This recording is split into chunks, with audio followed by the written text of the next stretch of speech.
नमस्ते।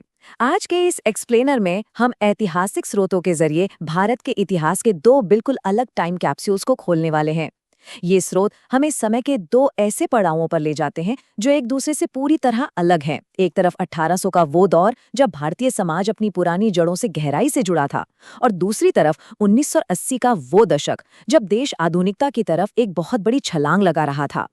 इस सफर में हम देखेंगे कि इन दो सदियों के बीच लोगों की रोजमर्रा की जिंदगी, हमारी इकोनॉमी और पूरे समाज में आखिर कितने जबरदस्त बदलाव आए। तो चलिए जल्दी से देखते हैं कि आज हम किन टॉपिक्स पर बात करेंगे। शुरुआत हम 18वें सौ के दशक में ब्रिटिश प्रवेश से करेंगे, फिर हम उस वक्त की ग्रामीण अर्थव्यवस्था को समझेंगे। इसके बाद हम सीधे 1980 के दशक के समाज, वहां की आय और महंगाई, और आखिर में एक वैश्विक शक्ति के रूप में भारत के उभरने का विश्लेषण करेंगे। चलिए शुरू करते हैं हमारे पहले भाग से। 1800 साम्राज्य और ब्रिटिश प्रवेश और कैसे हुई सत्ता की अदला बदली। देखिए, ऐतिहासिक स्रोतों के मुताबिक 1800 का साल बड़ा ही उथल-पुथल वाला और कमजोर दौर था। उस वक्त विशाल मुगल और मराठा सल्तनतें बिखर रही थीं, और इसी चीज का सीधा फायदा उठाया ब्रिटिश ईस्ट इंडिया कंपनी ने।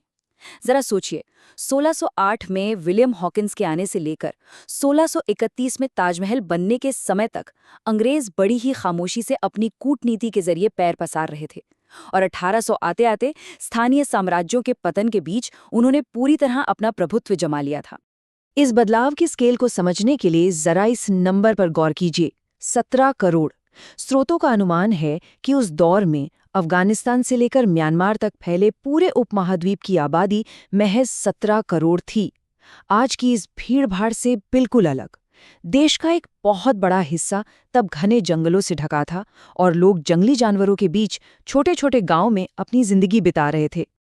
और ये साक्षरता दर, सच कहूं तो ये आंकड़े काफी चौंकाने वाले हैं। स्रोतों के अनुसार 1800 के आसपास केवल 10% पुरुष और मुश्किल से 1% महिलाएं ही पढ़ी लिखी थीं। ऐतिहासिक किताबें बताती हैं कि पढ़ाई लिखाई की इस भारी कमी ने आम जनता को बहुत कमजोर बना दिया था, और इसी वजह से ईस्ट इंडिया कंपनी के लिए किसानों का आर्थिक शोषण करना और उन पर भारी टैक्स लगाना बहुत आसान हो गया। आगे बढ़ते हैं दूसरे हिस्से की तरफ। 1800 में रोजमर्रा का जीवन, बार्टर सिस्टम यानी वस्तु विनिमय प्रणाली, और हमारा समाज। अब सवाल ये है कि उस वक्त सर्वाइवल असल में कैसा दिखता था। जीवन बिल्कुल सादा था। बैलगाड़ियों का जमाना था और मॉडर्न टेक्नोलॉजी का तो नामो निशान नहीं था। ग्रामीण इकोनॉमी बिना पैसों के चलती थी। इसे बार्टर सिस्टम या वस्तु विनिमय प्रणाली कहते हैं। स्रोतों में इसे एक बहुत ही प्रैक्टिकल तरीका बताया गया है, जहां लोग अपनी लोकल चीजों और सेवाओं को सीधे एक दूसरे से बदल लेते थे। पैसों की तो जैसे कोई खास जरूरत ही नहीं थी।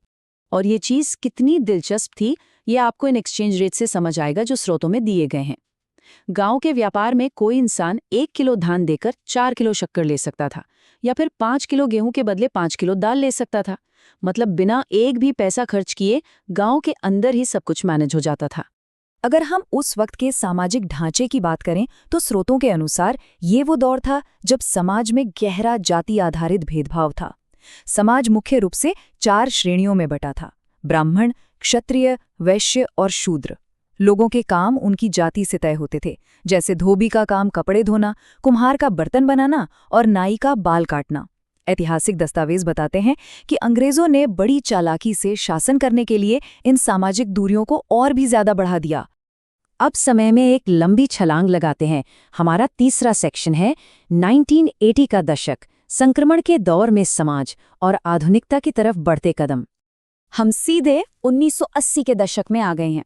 ये वो दौर था जब ब्लैक एंड व्हाइट टीवी की एंट्री हो रही थी और देश पढ़ाई लिखाई पर जोर दे रहा था। इन आंकड़ों का फर्क देखिए, जहां 1800 में साक्षरता 10% से भी कम थी, वहीं 1981 तक आते आते ये एवरेज 43% हो गया। ये साफ दिखाता है कि समाज अब स्कूल्स और शिक्षा की अहमियत को बहुत अच्छी तरह समझ चुका था। अगर आपने वो दौर नहीं देखा है तो स्रोत इसका बड़ा ही जीवंत और खूबसूरत चित्र पेश करते हैं। सड़कों पर आपको एम्बेसडर और फिएट पद्मिनी कारें दौड़ती दिख जाती। मोहल्लों में पानी भरने के लिए हैंडपंप होते थे। सुबह सुबह ताज़े दूध की डिलीवरी होती थी। और गांव में तो अगर एक स्ट्रीट लाइट भी लग जाए तो लोग उसका ऐसे जश्न मनाते थे जैसे पंचायत ने कोई बहुत बड़ा तीर मार लिया हो। लेकिन सब कुछ इतना भी शांत और आसान नहीं था। स्रोतों में 21 महीने की उस इमरजेंसी का जिक्र है जिसने देश की राजनीति में भूचाल ला दिया था। इसी उथल-पुथल की वजह से 1977 में जनता पार्टी की जीत का रास्ता खुला। और ध्यान देने वाली बात यह है कि लीडरशिप की इस खींचतान का सीधा असर हमारी अपनी घरेलू अर्थव्यवस्था पर पड़ रहा था। और इसी से हम आते हैं अपने चौथे टॉपिक पर। 1980 के दशक में आय, महंगाई और जीवन यापन की लागत। राजनीतिक अस्थिरता के बीच देश में महंगाई तेजी से बढ़ रही थी। आगे के आर्थिक आंकड़ों को समझने के लिए जरा इस नंबर को याद रखिएगा।